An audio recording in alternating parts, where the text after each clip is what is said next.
Yeah, let's go. Welcome back to the show. As this week we take a look at the best of the current Major League players under the age of 25 with a sneak peek at the next wave of potential superstars for you to stash in those dynasty leagues of yours. But as we always do, we begin the show by asking you the question, where else would you rather be than right here? Boom! Right now. You're live at our split studios. This is Fantasy Baseball Now, episode 48 for our show, part of the ballnine.com podcast network. Yes. Sean and Joan Shine and I tonight for episode 48. I can't believe we're closing in on 50 episodes, and I'm sure some of you can't either. As we plow through and grind through our collective 72 years of fantasy baseball, I'm not going to say prowess because, frankly, we both sucked this year. Yeah. We're going to talk some Major League Baseball with a fantasy spin, as Sean said, but in addition to topics at the top of the baseball world, our normal who's hot, who's not, go get them, cut them, a look ahead. And tonight we're going to do each of our top 5 players under 25 years of age, and each of us have a different twist on it. So that'll be a fun conversation. It's time to start thinking about building dynasty leagues if you're out of it, or if you're making trades for dynasty players, or if you're already looking at next year's draft like my co-host is doing. You want to look at players. Yeah. As always, smash the like button, please. Again, as Sean said, follow us on Ball9, Spotify, YouTube, Facebook Live, wherever a local podcast can be brought to you. The billboard is not yet done yet because we're arguing over changing the name to Fantasy Baseball now, and that's just we just haven't gotten there yet. So, hey, before we get to the show, we want to acknowledge the passing of one of the great baseball players of all time. And for me, along with Joe Morgan, the best second baseman of my my baseball fandom, which spans 50 plus years, Ryne Sandberg, who passed away yesterday. And with that, Mike, I'll turn that over to you to talk about Rhino a little bit. Yeah, I'm gonna try to get through this. This one really hurt. Like Dave Parker, that was very sad. Forget the 10-time All-Star, forget the 9 Gold Glove, forget the 7-time Silver Slugger, forget the record errorless streak at second base, forget the Hall of Fame induction in 2005. Just forget all about that for a minute and just picture a baseball player and what you would want a baseball player to be like, right? Respect the game, respect the opponent, respect the umpire, just respect everything and play for the name on the front and not the name on the back. And that's the way he played. And for somebody who was a contemporary of ours, right? He was 3 years older than me. Like, we grew up wanting to, those of us that played second base grew up wanting to play second base like Ryne Sandberg. Like, everything he was as a baseball player is what those of us that played second base wanted to be. He made every play. He made them the right way. He carried himself with incredible class. And after his playing career, he became kind of the torch carrier after Ernie Banks as Mr. Cub. He was at a lot of Cub events. He never hid from fans when he was out. He was gracious with fans. Just a world-class person. Like, as Sean said, after Joe Morgan, the greatest second baseman of our lifetime, I would 100% agree with that. Easily one of the top 10 second basemen of all time, and probably closer to 5 than he is to 10. And 65 is too young. He even handled cancer with grace and dignity. To hear teammates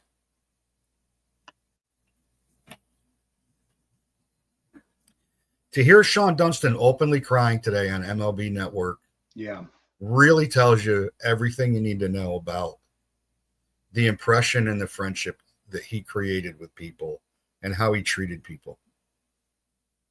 And that, none of us are going to have the accolade, the baseball accolades legacy that he had, but we can all have the humanitarian legacy that he carried. We can all be nice to people. We can all take time to say hello to people when they want to say hi. We can all be there for somebody when they need us. Everything he did in his life, we can all do that. That's not, and it doesn't cost you anything but time. So a really, you know, as I posted when I heard about it last night, like these always make me sad because it's a piece of our youth that goes away. And then not to mention the fact from a fantasy standpoint, he was a arguable number one pick for years because of he was great at many things. So, but this one shook me. It's been a while. It's been a while since a former player has died that really felt like it hurt a little bit. That more than sad. And you go back to memories of Ryan Sandberg when he burst on. I'll never forget the day I was watching when he burst on the national scene in '84 in that wild Cubs game over the Cardinals. Back when, if for people that don't know what it used to be like with Major League Baseball on TV, the NBC Saturday game of the week was a thing. Yeah. And in some markets, it was your only chance it was the only time to see some teams. There weren't these national TV Yeah, I lived in New York, and I had the Mets and the Red Sox and the Yankees, but you didn't see a lot of the other teams on a regular basis. And so with Joe Garagiola and Tony Kubek there, Sandberg had that memorable day, ruined Bruce Suter's weekend for sure. Yeah. When it had that monster day in Wrigley Field that it became legendary, and then that's when everybody kind of learned the name Ryan Sandberg. If they didn't know it then, they knew it after that day. And he certainly carried himself with class and grace. And you say played the game the right way. Well, and he also played it very well. He also got a pretty big popularity bump because WGN started when he was on the Cubs. So the reach of WGN created many more Ryan Sandberg fans and Andre Dawson fans and Mark Grace and Dunston, that team, right? So those guys, because teams couldn't see people couldn't see their local teams anywhere. There was no local. If you're in Idaho or, Iowa, there was no local. If you had a superstation, it was the Braves and it was TBS and WGN. We didn't get WGN in Albany during that time. It always pissed me off a little bit. We got TBS with the Braves. We did get TBS. We got WGN on occasion, but I think that might have been the tinfoil on the rabbit ears. On the rabbit ears. That was picking it up. So ironic that Sandberg was 24-ish when he had that game against St. Louis. And tonight we're going to talk about our guys top under 25. And one of the things, if you go back to our pre-All-Star game show, one of the things that I really enjoy about baseball these days, there's a lot I don't, but there's a lot I do, is the young kids and the life that they have breathed into this game. And to whittle it down to 5, I mean, I haven't also just missed the cut 7 or 8 guys here to talk about. Nice. But the influx of young talent is remarkable. And so we're looking at this from a fantasy spin a little bit. And one disclaimer, Corbin Carroll's not on my list, but he's the first guy I mentioned. He's only not on my list because he turns 25 in just a couple weeks. So I'm going to DQ him now. But Corbin Carroll would certainly be number 1 on that list. Yeah, but when you look at your list, who would you replace him with? Who would you replace? I don't know. Right. I don't know. I mean, that's why I'll tell you, I probably took a little easier way out than you did. So I'm going to bring it up. Yeah, go ahead. If I had to go under 25, it would have been, and of current major leaguers, we probably have a semi-similar list, but I'm not sure we'd have the same list. Feel free to disagree. I can take it, but I don't know how you can. You know what I mean? I don't know how you can disagree. Everybody's going to have a flavor where they're going to want somebody else that's under 25 on that list, but it's kind of hard to disagree. You certainly can't disagree with the impact these 5 players are going to have, that they're already having, and that B, that they're going to have, that they're going to have going forward. Number 1, and now my guys are all actually 23 or younger, but for me, Ellie De La Cruz, he's on pace for 27 homers, 102 RBIs, 119 runs, hitting 281 and 44 steals. is open-ended question. Is there another five-tool player that brings this much electricity to the game? I don't know. I just love watching this guy play. And from a fantasy standpoint, I love to have him. I know he's in a deep position at shortstop. Yeah. But he is thanks, Bob. He is just unbelievable to watch play. And for me, he's number one on this list. He's what everybody thought Fernando Tatis Jr. was going to be, except for he actually is. Very well stated. Right. To Paul Skeens. I want to read you Paul Skeens' career stats. Okay. This guy's just filthy. 45 starts. You got 266 innings. I don't care about the say. He's only had 28 decisions in 48 starts. 17-11. I don't care about that. 316 strikeouts, a 1.89 ERA, and a 0.92 WHIP. I mean, he doesn't get any wins because his team sucks, and they don't get any runs for him. Right. But has there been a guy in the last his first calendar year plus to have this kind of an impact on the mound? I think Dwight Gooden's the last pitcher that's had this impact.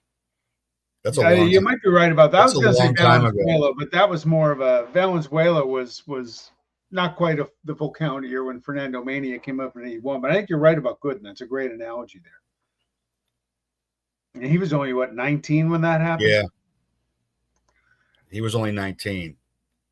You know, number 3 for me is the guy I traded in the offseason for a draft pick, and I'm going to rue the day, is James Wood. Love watching James Wood. Great player. 24 homers, 70 RBIs right now, 61 runs scored. The 14 stolen bases are credit to him. He's hitting 263. That'll improve. He's only 22 years old. But, he came up with a lot of promise, and he's certainly delivered on that. And the other guy, that Jackson Chourio, is only 21 years old. I know. That's just frightening on what is becoming a team. I'm enjoying following the Milwaukee Brewers this year. They are a fun team. You got to respect their organization. And he's a guy, he is just getting started. On pace for 26 homers, 103 RBIs, 108 runs, 27 steals, batting .273. Again, he's another guy. These guys are coming up. And some players come up, they struggle. Jack Caglione, Mike Trout got sent back to the minors back in the day. But some of these guys are delivering and struggling a little bit. Chourio really got it going last year in the second half of the year, but another big year for him. And I had to put Nick Kurtz on this list. One, because I'm a homer and I'm an A's fan. 6 for 6, 6 runs, 4 homers, 8 RBIs, and a fifth homer would have happened in, I think, 3 ballparks: Wrigley, Yankee Stadium, one more, maybe Fenway. Number 1 player in Major League Baseball fantasy for the last month. He came up in late April 23rd. Got up to a little bit of a slow start, but we found his groove. He's on pace for 34 homers, and he's batting .308. And he's for real. I talked about him a few weeks ago when we talked about what's going to happen in the second half. But yeah, Nick Kurtz is the real deal. And he's playing in a hitter's park too. Then you throw in a few other guys I wanted to mention that could have made this list very easily. Gunnar Henderson, Julio Rodriguez, Junior Caminero is only 22 for Tampa. Pete Crow Armstrong, who's become a favorite of the program. Jacob Mizorowski, who might be my favorite pitcher to watch right now. And Lawrence Butler for the A's. I think he's the real deal as well. So that's my top 5. You can put them any way you want. You could shuffle the deck, but it's just a lot of fun watching these kids come up and play. And like I said, make an impact on the game immediately. And it really, really brings a lot of joy to the game to see these kids play so well. Yeah, absolutely. Yeah, James Wood was one of the centerpieces of the Juan Soto trade. Not a bad get. CJ Abrams, Mackenzie Gore, James Wood, and a couple of other players in that Soto trade with San Diego. They'd still have James Wood. They wouldn't be trying to trade for an outfielder right now. No, my God, could you imagine if the Padres still had all those guys? Oh, Jesus. That'd be, They traded them all, and they didn't. And everybody they traded for, they didn't win anything. they didn't win. So I looked at it. I looked at it as who do you need to start keeping your eye on now that over the next 2, maybe on the outside 3 years, they're going to be names that you're going to know. So the first one, and the first one's Connor Griffin. Connor, he's 19 years old. He's playing at A and high A. He's now ranked as a number 1 prospect in baseball. In 331 at bats, he's hitting 332, 13 homers, 55 RBIs, 79 runs, 46 stolen bases in a combination between A and high A. And he hasn't. The stats are the same in both. So he made the jump. No difference in his stats at all. And he was 3 for. I saw it tonight. He's 3 for 3 already. He was a number 9 pick in 2020 last year's draft. Plays shortstop. They might move him to third base. They might keep him at shortstop. But he's going to be – Pirate fans are going to be screaming for him. And just like they're screwing up the career of Paul Skeens, they'll end up screwing up the career of Connor Griffin. And then on the Brewers, like they just keep bringing him. Jesus Made, he's 18 years old. He's a shortstop third baseman. He's playing at A. He's hitting 305. He's only not a lot of power, 4 homers, 46 RBIs, 54 runs, but he's got 40 stolen bases. And he signed in January of 2024 as an international signing. And they're going to try to fast track him like they did Churio because A, they need a shortstop, and B, the sooner they get him up, the cheaper he's going to be because he's on a different clock being an international signing. Travis Sikora for the Nationals, he's 20. He's the oldest one on my list. He's 21. He was a 2023 round 3 pick by the Nats. He's only made 12 starts, 45 and a third innings, 0.77 whip. Teams are hitting 120 against him. His ERA is 1.79, and his strikeout to walk ratio 79-17. And he's probably a next. If he can get to Double-A before the end of this season or start at Double-A next year, he's probably a September call-up for them next year. He'll probably get a look. He'll probably get a look next year, just like this next guy might get a look next year, even though he's been playing at high A and at Double-A. Walker Jenkins for the Twins, they love him. They love Walter Jenkins. He's only 20 years old. He was pick 5 in the 23 draft. Another great draft pick by the Twins. He was out. He didn't start playing this year until the early June, very late May, because he had an ankle injury. So, I mean, he's hitting 264 with 3 homers and 16 RBIs and 9 steals, but he really hasn't been playing. But he's a 60 grade hit, power, and arm tool out of a 60 grade, and he's 55 in speed and contact. So everything he does is going to translate. And if he's already a 60 in power and a 55 in contact tool, the power will come when he comes up. And then last but not least is Thomas White. This is another guy that'll get screwed up somehow. He's only 20. He was a 2023 round 4 pick by the Marlins. He's at Double-A. He's made 14 starts, 55 innings, 1.15 ERA. Teams are hitting 183 against him. And he's 86-27 K to walk ratio. Big arm, another starter that they've got developing in their system.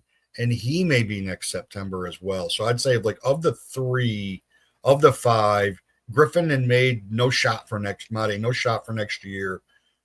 Sikora and White, maybe for next year. Jenkins, I'd bet on him next year. Right now, if we were drafting today, he would be my minor league player because he would be somebody I think would be up next year and make an impact. And he's going to make an impact. You They go compare him to back. Byron Buxton, and the fact that he was already hurt and Buxton went on the DL injured list today. Yeah. That's not a great comparison, I don't think. Go back to the Pirates for a minute, right? They But got I didn't put Bubba Skeens up. Chandler in here, who should be up now. Yeah, what's the latest on him? I know you kind of follow the Pirates really closely. I mean, what are they doing? Who knows? Who knows what they're doing? Are they waiting to trade Keller to call him up? Are they waiting to be actually eliminated to call him up? Are they that concerned about service time that they don't want to give him any time this year? There's no reason for him not to be. There's no reason for him not to be in that rotation, except for the fact that the rotation is not the problem. Yeah. The rotation is not the problem. Pitching in general is not the problem for the Pirates. I mean, the fans want him, but I don't think, as much as I think that they're not aware, I do think that they're aware enough that if they called up Chandler, it's not going to do anything to attendance. People just aren't going to go. Until there's changes in Pittsburgh, people are not going to go. Yeah.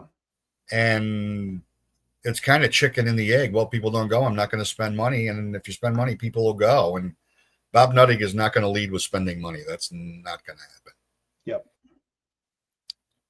And I know Pirate fans are wigging out that Ben Cherington is the person that's going to run this trade deadline for them because he's done such a phenomenal job to date.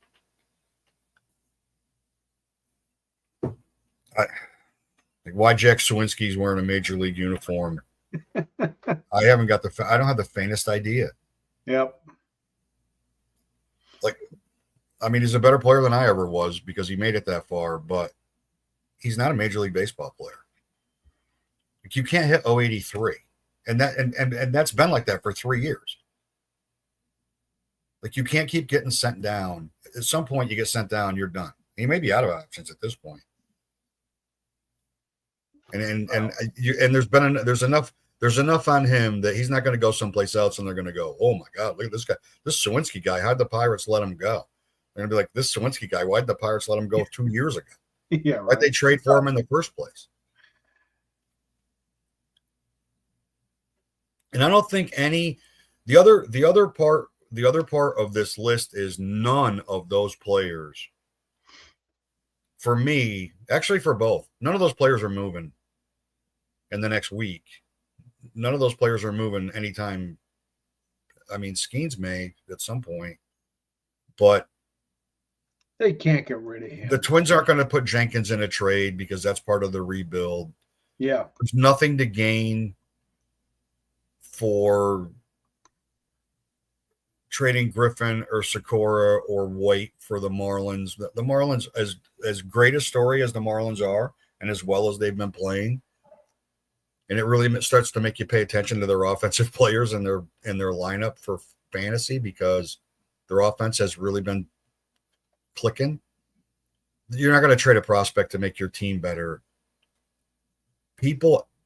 I heard that Made's name was brought up in trade discussions with the Brewers, and the Brewers said, no. Yeah. We're not doing that. We're not doing it. They feel like it's Churio part 2. He'll be up when he's 20 years old. He'll be anchored in at shortstop. They'll sign him to a Churio type contract, and then they'll have those two guys for 5 years, and they've got a couple more really good prospects. And he had Mizorowski to it. They got a couple more really good prospects in the top 100 that are close too. Forgotten with the Brewers has been Logan Henderson. He came up and made some really couple good starts, and then they sent him down. I figured that was for innings management, but I'm kind of hoping he comes back up to join Mizorowski there for the stretch. They traded for Nestor Cortez in the Devin Williams trade. When was the last time Nestor Cortez pitched? Last time I saw him pitch was last October. Yeah. Sorry. Fucker. But Henderson at AAA. The other kid whose name escapes me off the top of my head.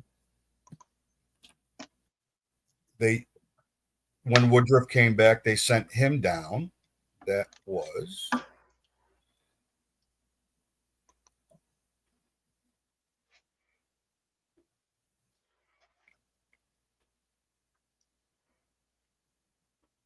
That's Chad Patrick. They optioned him when Woodruff so they've got Henderson and Patrick in AAA. Yep. And a pretty damn good starting rotation as it is. Yes. Somehow, some way, the bullpen's been pretty good. They don't hit any home runs, yet they're winning. They continue to win baseball games. They are fun to watch. They really are. They're fun to watch. They're in every game. Yeah. It's for a team they hit with no power and they're down 9-1, and then the next thing you know, you look up, it's 9-7, and they've scratched 6 runs across in 2 innings, and then they're threatening because they walk a ton, they run the bases really well, they make great contact, they don't strike out a lot as a team, and I mean they have a lot of, they probably one must-have fantasy offensive player. Right, and Churio. Contreras has dropped off pretty dramatically this year. Yelich, I don't think is a must-have anymore, even though he's having a really good year. Had a nice year. Frelick's having a really nice year, but he's not like he's a bench to sometimes start guy. Yep, Terang is serviceable. Terang also steals a ton of bases. Yeah, they get him from Quinn Priester too. He's only allowed the Cubs 1 run through 4 innings tonight. They lead the Cubs 2-1. No, Pirate fans love to bring him up. He couldn't get anybody out when he was there. Now every time he has a good start, they're like, "Why did we trade this guy?" Funny how that happens to former Pirate hurlers. They go elsewhere, and lo and behold, they find talent. Yeah, I think it's just like it's kind of just like. Maybe it's like what's going to happen with Ryan McMahon in New York, that he got paroled from Colorado. And I mean, the glove goes where the player goes. That never changes, but maybe the back gets back to the all-star level because he got out of there. We shall see. You ready to go hot and not? Oh, I'm definitely ready to go hot and not. I woke up my knot in the last 2 days since I anointed him to the list. Yeah, your guy that had almost 5 home runs, I don't think he's had a hit since that game. So, well, Kurtz was the obvious guy to put on Who's Hot, but that was such a legendary game. Everybody knows about him now, so we'll move on. But hey, Trevor Rogers, where you been? Right, he's owned in 75% of the league, started in 42 for CBS. Last 21 games, he's number 13 ranked in the CBS rankings in all of baseball. 19 2/3, 16 strikeouts you could live with. 1.37 ERA is outstanding, and a 0.66 WHIP. I've kind of been holding out hope the O's could put together a run here in the second half. I don't think that's going to happen, but he's been a nice find for the Orioles here in the last 4 to 6 weeks or so. Yeah, and if you were watching the show on July 8th, one of the hosts of this show said, "Go pick him up." Not the guy that said he's hot, the other one. The bald guy. No, the other one, me, was telling Giancarlo Stanton maybe it's time to wrap it up for a career too long ago, and I woke him up. I think he homered while we were on the air. We did kind of talk about him off the air. I'm like, man, he just doesn't look right. And that was probably 3 weeks ago. And in the last 3 weeks, he's got 6 homers, 13 RBIs, and 11 runs scored. And he's hitting .333. He's still only 59% owned in CBS. I understand why, because depending on how your lineup is constructed, he can only play. Your lineups are built. He can only play one position. Now he's going to have to reacclimate himself with a baseball glove very soon. They said he was going to start doing that, but by the time he does that, Judge will be back. So, I read Judge is coming back potentially August 5th. That's a week or so, but he's going to have to DH. He's going to DH only, I think. He's not going to throw for 15 days. Yeah. So Stanton's going to have to. Well, if he wants to play, he's going to have to be in. He's going to, because first base is out of the question for Judge this year. So what about Stanton? Could you move him there? I wouldn't like having him in the outfield worries me. He's the same way I watched Kyle Schwarber stumble and bumble and still catch some balls in Yankee Stadium last weekend. Greg Luzinski. Yeah, it was funny. He was laughing his ass off after he made that one catch and fell over backwards by the warning track. But is Stanton kind of in that boat? Do you worry about him getting hurting himself out there? I look at he could get hurt walking up the dugout steps at this point in his career. Sadly, he could get hurt on that vicious swing. I mean, he could get hurt running, going from first to second on a ground ball. I mean, I think we're at the point right now where he is what he is. His body is what it is, and I mean, having Dominguez and Grisham and Bellinger to play in the outfield does allow for the lack of concern if he gets hurt. If he gets hurt, it hurts the lineup, but he's not in the lineup tonight, and they've got 6 runs. So, I would like to see him go back to the outfield. I mean, when he was younger and healthy, he was an underrated outfielder. He's got a cannon for an arm. But now his body's just so broken down that. Yep. Jesus. Bellinger had a 3-run homer, that bastard. Sure did. He ruined my fantasy season the first 6 weeks of the year. Ruined it. I heard tonight he is in the top 10 in strikeout rate in all of baseball. He's only 13.2% strikeout rate. Screw him. Unbelievable. Wow. Should have saved him. And then who's cold? You woke this guy up just by thinking about him. I woke him up by texting you on Sunday and put CJ Abrams there, who, by the way, has a hit and a walk and a run tonight.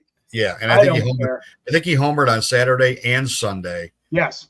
Because I've got him on another team. Yeah. Yeah, his last 21, 2 homers and 10 RBIs. Oh, by the way, it was over the weekend, and 4 of those 10 RBIs were over the weekend. Yeah. Hitting 210. He's winding it up a little bit. But we'll see how he does. But I'm sticking with it. He's still in the overall scope of 21 days. He hasn't been very good. We'll see if he can keep his resurgence and reverse my reverse jinx that I seem to be putting on people. Yeah, you do. You seem to catch them right when they're starting to get on the upswing again. Yes, right on the cusp. Yeah, they've really sucked. And, I'm not going to let one good game on Sunday change how I feel about him. And that one good game on Sunday ends up being, who's hot 2 weeks later, because you're like, no, yeah, I had him as who's cold 3 weeks ago. And in the 3 weeks since, he's 390 with, 7 home runs. Exactly. For me, it's Lawrence Butler. And he's 236, 15 homers, 44 RBIs, 59 runs scored. He's still 70%, 76% rostered. Last 21, 143. He does have 4 homers, 8 RBIs, and 8 runs and 3 steals. But I think it was about this time last year that he really exploded. It was. It really was. He needs to. Because he was highly valued going into this season from a draft standpoint, highly ranked as an outfielder. And he's pretty average. He's Chris Davis. Thanks. Not the CH, the KR Chris Davis. Thanks. The guy who hit 247 like 18 years in a row. Yeah, and he needs to hit better than 236. He needs to hit 260. I mean, he's a tremendous like that entire outfield. He's a tremendous defensive outfielder. So he's not going to lose playing time because he's not hitting, and he also sucks in the field. But I hope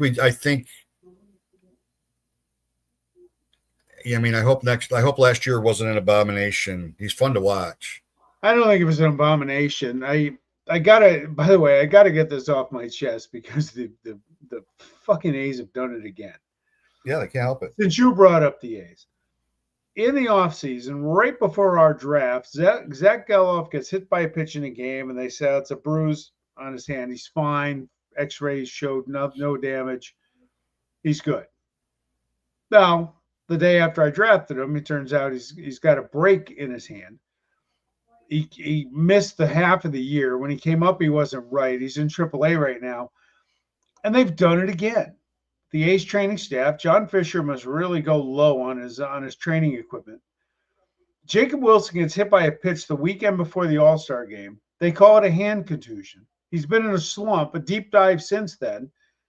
Then they announced today he's got a fractured forearm. Maybe they're getting injured. Maybe they're getting injured going into the media trailer, and the door's sticking. Maybe the door's sticky on that media trailer. I'm like, is it a hand contusion or is it a fractured arm? Maybe they hired the Yankee. Know that until 3 weeks later. Maybe they hired former Yankee training staff people, because that's the way it's been in New York forever, including Judge shaking out his arm after a throw, and then 2 days later they decide to take a look at it. How does that happen? For the A's, their middle infield, the young kids, they did it to both of them. How can they misdiagnose those so poorly? Yet, if you follow NFL training camp on Twitter, there are thousands of Twitter-trained doctors with medical degrees that can diagnose training camp leg injuries from video. Maybe they should get off Twitter and go to Sacramento and get on the training staff. Maybe, because they could use some help out there. They need a lot of help, but my God, they did it again. You know who was almost my who's hot? Is the guy that's pitching against the Cardinals tonight, giving up 2 hits and 2 Ks through 4. Sandy Alcantara. Has he rediscovered himself? Right before the deadline. Is he motivated? Maybe he's motivated right before the deadline. That's what Verlander did when Detroit was in the tank, and he started every game, like his last couple starts as a Tiger, he treated them like it was like a World Series start. And he found himself again, and he went to Houston, was lights out. Maybe that's the trick for Alcantara. Maybe. He's doing great again. Good for him. Good for him. He's right. My patience is finally paying off. Yeah, he's another reason I'm in last place, because I trusted him and started him the first month of the year. Like a fucking blockhead. I didn't get him out of my lineup. Jesus Christ. Let him figure out on the bench. McFly, hello. Yeah, and here's somebody that you could have got instead of having him. I'm a big Cade Horton fan.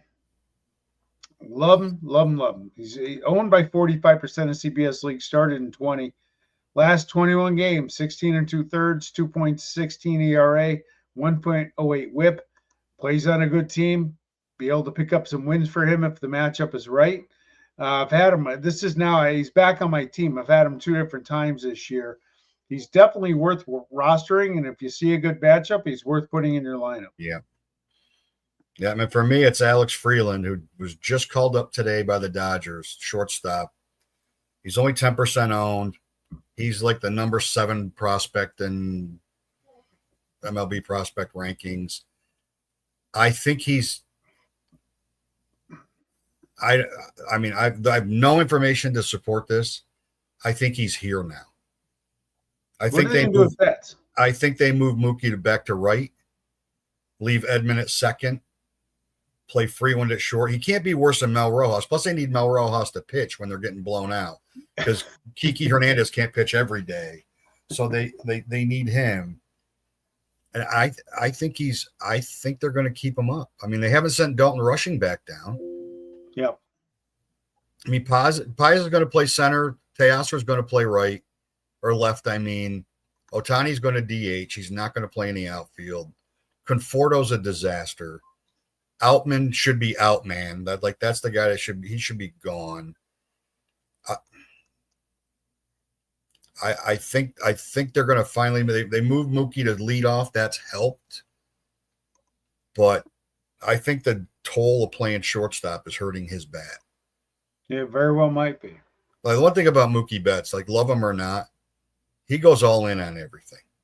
It's why he's such a great player. Like, he decides they want him to play shortstop. He's all in as a shortstop, and shortstop's not as there's a little more mental strain playing shortstop than there is playing right field. There's just more going on. You're involved in more on every single pitch than you are in the outfield. So maybe this is the move. I would grab him, and I would grab him and roster him if you have a spot for him, and Look at if you're replacing somebody. It's just like every other time we talk about these guys, Sean. If you're replacing somebody on your bench that you're not playing anyway, why don't you grab somebody that could help you, that might give you a huge pop? And if you're in a dynasty league, might be somebody you want to keep for save for next year.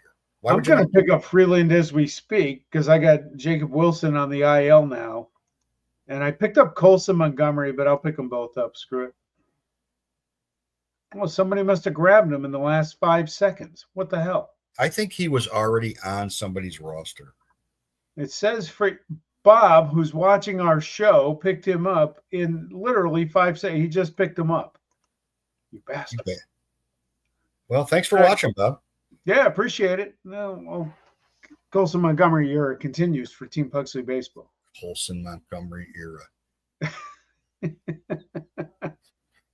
don't know if I'd call it an era. And of course, the Jacob Wilson thing happens on Tuesday. Yeah, of course, it always does. Locked for the week. It always does. Just because this is the worst fantasy year of my life in 30. It always does. And that's saying something. There it is. He picked him up and it'll be just like you had a 2-start pitcher this week that had a phenomenal start in their first start, and then has an unbelievably favorable matchup on the weekend, and they're going to get traded on, tomorrow or Thursday, and you're not going to get that start, and you're going to miss it. And then who to cut? Here we go. You know what? This is like dump Hall of Fame month for us. Yeah, Darvish, he sucks. I don't think he was ever really that good. He was horrible in October. Yeah, it was really bad.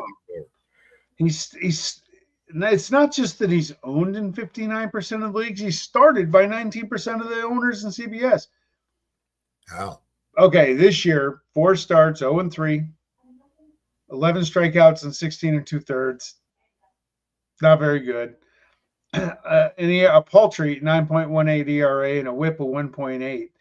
He's 38 years old. He was okay last year in 16 starts. He was not good in 2023. If you're clicking on his name to come and help your team, there's got to be somebody else. There's got to be somebody else out there that can help you other than this. His time in San Diego has not been good. No. Move on. Just move on. And they signed him to a pretty big contract. They have no luck. They have no luck signing free agent pitchers there. None. Zero. Well, they got Dylan C, so that was a trade. Okay. And this is my guy asking why you'd have him on your roster in the first place, J.P. Crawford. Look, he has spurts where you're like, you know what, maybe I want to pick up J.P. Crawford. You're still 46% owned and 43% started of the 46% owned. So if he's owned, he's started. And that, my guess is that's in like 2 middle infielder leagues. There's so many other shortstops that you could go get that are going to not make you consistently insane. He's a good baseball player. He's an awful player for fantasy. He's just awful. Like his numbers are okay, but half of those numbers might have come in 3 weeks, and the rest of the season he's been terrible. Like, he's just not that good. He makes you pay attention to him every once in a while. You pick him up, and then you play him, and you're like, wait, is this guy ever going to get a hit again? Once you cut him. And then he has a huge week. You pick him back up. He's a yo-yo guy. Once you cut him in disgust. Yeah. All right. We'll take a quick look ahead to next week. Kind of a weird schedule next week because there's a lot of games on Monday, but there's a lot of teams that start on Tuesday and play straight through the end of the week. It's an odd week. Yeah, the 2-start pitchers were not desirable. As I'm looking at the list now, there's more guys than were there earlier. I like Nick Lodolo. He's pitching great for the Reds. I think the Reds are making their run now. I picked them to make the playoffs at the start of the year, and I'm going to stick with it. And he's been really, really good. And then for hitter, I'll take the Aths at the Nationals, and then you got the O's and that crappy pitching staff of theirs. So yeah, there can be some runs when the A's are playing next week because they're going to give them up. That crappy pitching staff swept the Blue Jays today. So, hey, the A's just swept 4 in Houston last weekend, so anything is possible in this. That's sport. true. And then for me, it's Slade Ciccone, the centerpiece of the Josh Naylor trade with the Diamondbacks, and he's pitched better recently. I like the matchups against the Mets and at the Mets and at the White Sox. The Mets offense still isn't really going. And he's only owned in 46% of the CBS league. So he's out there if you need to grab a 2-start pitcher. And I mean, you could do worse. There's certainly, you could have Yu Darvish. I'd rather take my chances with 2 starts with Slade Ciccone than I would with 1 Yu Darvish start next week. And then from a hitting standpoint, I guess we love the West next week. I mean, I like the Mariners versus the White Sox. I like anybody that has 3 against the White Sox. I like them more if they have 4. And the Rays are, who knows what the Rays are right now? Who knows? I don't think they know. I don't think they do either. I don't think they know. I think they are kind of stuck in the, do we make one move? Do we make one move? Or do we believe what we already know, which is if Brandon Lau's in our lineup, we're playing like 650 baseball, and when he's out, we're playing like 400. That's a real thing. When Brandon Lau's out of the lineup, they're closer to, they're like 390 win percentage. When he's in the lineup, they're a really good team. So do they need to add anything? Or do they trade Fairbanks and get what they can for him? Do they trade Zach Littell? I think they're kind of stuck, right? They have to make, and it's bad for them, right? It's usually they're sure. Usually they're sure of what they're going to do. We're going to move these expiring contracts because we're not going to sign these guys, or move them that have 1 year of control after this season because we're not going to re-sign them when they come up. And we've got enough depth to fill in, and we'll get some more prospects, and we'll teach those guys how to play our way. And they'll come up and they'll piss everybody off because nobody ever heard of them, and they'll be great. They're usually pretty sure. Or we're going to go get a bat, right? Like Joe Ryan for 2 months of Nelson Cruz. That's what they do. This year, I feel like they're right on the middle of the seesaw. They don't know what to do. Hey, I'm going to make a prediction. You got the M's up there, and I just brought up the Astros. The Astros are going to miss the playoffs. The Mariners and Rangers are both going to overtake them. I would like to agree with that. However, Spencer A. Rigetti is making a second rehab start, and he's making it at AAA, maybe tonight. Christian Javier, he's going to be. But he's going to be better than what's in the rotation right now. Christian Javier has made 2 rehab starts. He's making at least 2 more. And they're going to get 2 starters back like now.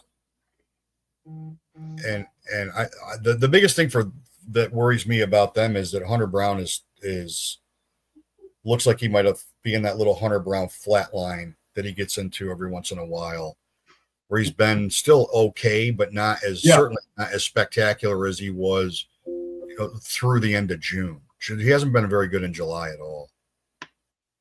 No, he hasn't. And he got beat by the Aths the other night. No, Eric Getty, he's another disaster pick for Team Bugsley Baseball. Freak accident, breaks his goddamn thumb.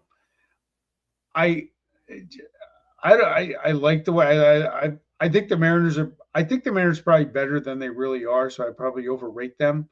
I like Texas. Well, the Naylor trade's huge for them. Texas plus 72 in run diff. They've got at some point they're going to keep hitting. I think Texas is there. Evaldi's healthy again. Hopefully he can stay that way with DeGrom. I think they're both going to overtake. It's just a hunch. You got 7 weeks left in the year ish, 7 weeks or so. Yeah. Well, I think with the West, the next 2 days are going to determine who wins it. If Texas makes any moves to bolster the bullpen, though everybody looks to be looking for bullpen help. I don't get, like everybody's excited that the Mets got Soto to help their bullpen. Wait till he pitches for you. They didn't help their bullpen. The Blue Jays got Sir Anthony Dominguez today between games of the doubleheader to help their bullpen and DFA'd Chad Green, and they're the same friggin' guy. Yeah. They're the same guy, except for Dominguez throws harder at this point in time in his career. He must have hung around Mitch Williams when he was on the Phillies, because he's got definitely has some Mitch Williams in him. Yep. But Clase going on the suspended list makes the price for Yohan Duran astronomical at this point. Makes the value for Helsley astronomical at this point. And somebody's going to have to overpay to get him. And somebody's going to have to do it, because who's the closer in Texas? Nobody really knows. Garcia is right now. Luke Jackson, they DFA'd, and he was their closer 2 months ago. Yep. So they need to find somebody that can close for them. The Yankees need help in front of Williams. Teams need bullpen help. The Cubs probably don't feel great about their closer situation. The Dodgers bullpen's a disaster. Blake Trinan came back last night, but he got torched. That doesn't mean he will in the future, but at least he's back. There are teams that need arms. I'll tell you what would get the Giants back in the race. Trading Ryan Walker. That would help. If they got him out of their bullpen, I'd feel better about them making a little bit of a run and going down the stretch here. All righty. And the Padres have the arms in the bullpen to make a deal for a bat. But are you going to give up Jason Dominguez for Jason Adden and another arm out of the Padres bullpen? Maybe. Maybe you would. Think so? Would you? Would you give up Aroldis Garcia to get two big bullpen arms out of? That's a natural fit. Padres want another bat. If I was Texas, I would do that given his age. Yeah. And his contract. He's got another year left, but he's the glue. Who is the closer in Philly? Well, it's going to be Jose Alvarado on August 3rd until the playoffs. Start. I'm going to stick with what I said last week. I haven't heard any smoke around this in over a week. I wouldn't be shocked if Mason Miller ends up in Philadelphia in the next 48 hours. Yeah, I wouldn't be shocked if David Bednar ended up in Philadelphia either. I wouldn't be surprised by that at all. He's linked to the Yankees again. Is that a good thing? Well, I mean, since he came back up from the minors, yeah, he's the best relief pitcher in the National League, and it's not close. It's not close. He hasn't given up a run since May 14th. It's not close. He's been completely dominant since he got sent back down to the minors to work out whatever was going on with him. Whatever they did to him, he fixed it, because he's been great. He's been spectacular. I mean, he doesn't get any opportunities. They'll throw him in a 6-1 game just to get him an inning at times, but he hasn't blown a save opportunity since he got sent to the minors. He's been tremendous. So they're out there, and the Pirates should be motivated to trade him, and maybe they're motivated to trade Dennis Santana too. I don't know. Yeah, they should be. If they can get offense back, controllable offense back from a team that's trying to make the playoffs, they should. Sure. If they could get Owen Cassie back from the Cubs, who's blocked from playing any position with the Cubs, or Ballesteros, who's also blocked from playing any position with the Cubs. They tried him at first base, but he's a catcher. They get either of those two guys back, they should make that move. I know it's in the division. They need to make that move. It doesn't matter. If you're out of it, and reliever is the most tradable commodity, everybody needs a bullpen help right now. Every contender. How can, from a Pirate standpoint, how can you be out of it if you were never in it? Is that a thing? Can you actually be out of it if you were never actually in it?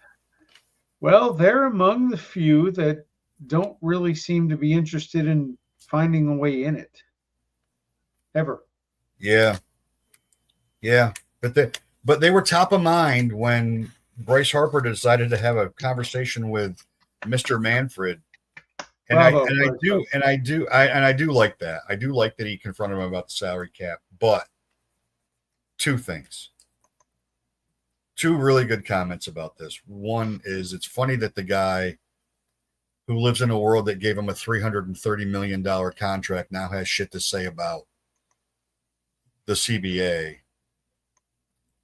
But I'm starting to get more and more and more of a feeling that the 50 of you that have joined this, you would be well advised to find a Major League Soccer team and latch onto them so that in 2027 you have something to watch. There's not going to be a season. This is going to be a long lockout. It's going to be a long lockout for two reasons. Number one, Rob Manfred is a fucking clown and doesn't know what he's doing. Okay. Number two, it's going to be a triple threat match. It's going to be the players, the big market owners, and the cheap bastards that might have the money and won't spend, the small market people. It's going to be a three-way. The owners are not going to be on the same page. And you can't. They already are. They're not. And they're not going to get. They already aren't. Hal Steinbrenner's in favor of a salary cap, and the Dodgers are like, go fuck yourself. Yeah. You've got money. Your revenues are off the chart. It's your choice to spend it. The players and the fans want a floor because we don't want the Marlins with a $20 million payroll. And with a salary floor, there doesn't need to be revenue sharing anymore to make those teams good because they're spending it on garbage. I don't know what they're spending it on. Maybe Tampa's situation improves with new ownership and their payroll goes up when they get the stadium settled. And I think sounds like now it's going to be in Tampa. It's not going to be in St. Pete. He's going to try to go to the waterfront near Raymond James and build a ballpark there and make that into a mega complex, which is great. And he's a developer anyway. At least he's not moving him to Jacksonville. Yeah. God forbid. To Cleveland to Florida. There's a compliment in there to our friends from Cleveland who may be joining us tonight or not. Yeah. And thank you to our friends in Cleveland because I had number of pitchers suspended for gambling. I had the over 1.5 on the Guardians and thanks to Mr. Emmanuel Classe. If you're taking a dive, you got to at least hit the catcher's glove in that dreaded first pitch prop bet. Wow. Make it not look so flagrantly obvious. I had someone say, well, you don't know. They're just starting to investigate. No. If they suspended him, they've done some diligence here. They showed 11 pitches. I saw 11 pitches last night. He wasn't even. It were absolutely not competitive pitches on the first pitch. No. Not even close. It wasn't like he threw a 99 mile an hour cutter and it was 6 inches outside. It was like 86. Correct. And by the way, but before we head out, if you were looking for last week's show, well, the copyright police flagged us on YouTube for the Ozzy Osbourne tribute. I tried to edit it a couple times and it didn't seem to work. If I get some time, I may try and re-edit it and repost it. Just, if nothing else, so the rest of the planet can agree with me that the Savannah Bananas are just pure garbage and a waste of time. Unless that's your thing. 46,000. So I'm going to retry. 46,000 back-to-back nights this weekend in Philadelphia. But we were flagged by the copyright police during the Ozzy tribute. So I'll keep trying and see what happens. Yet they haven't said anything about our themes. They haven't gotten us for this. So nothing's more blatant than this. This is the one we're trying to get caught on. Hey, we're relevant. We're relevant. When the copyright police come after you, you've made it the big time, baby. Yeah. And here we are. Yeah. Who are those two bald fucks playing Crazy Train? We'll show them. Flag. Who are these bastards? We're not going to write to them. We're just going to shut them down for the day. And they shut us down very swiftly. And then I thought I edited it and reposted it, and the edit didn't go through, and they slammed the door on that one too, pretty quick. So Now, third time's a charm. third time a charm. I'll keep trying. But on that note, thank you all. Happy trade deadline Thursday. Yes. I hope everybody's team makes a great move except for the Mets. And congrats to the Royals and Seth Lugo. It's a perfect marriage there. Yeah, good move. Yep, friend of the show. And to Mrs. Lugo, thank you for liking my comment on that and telling her how much we enjoy talking about Seth on this show. We very much do. He's a show favorite. All right. Peace. We're out. Bye God now. bless you, Ryan.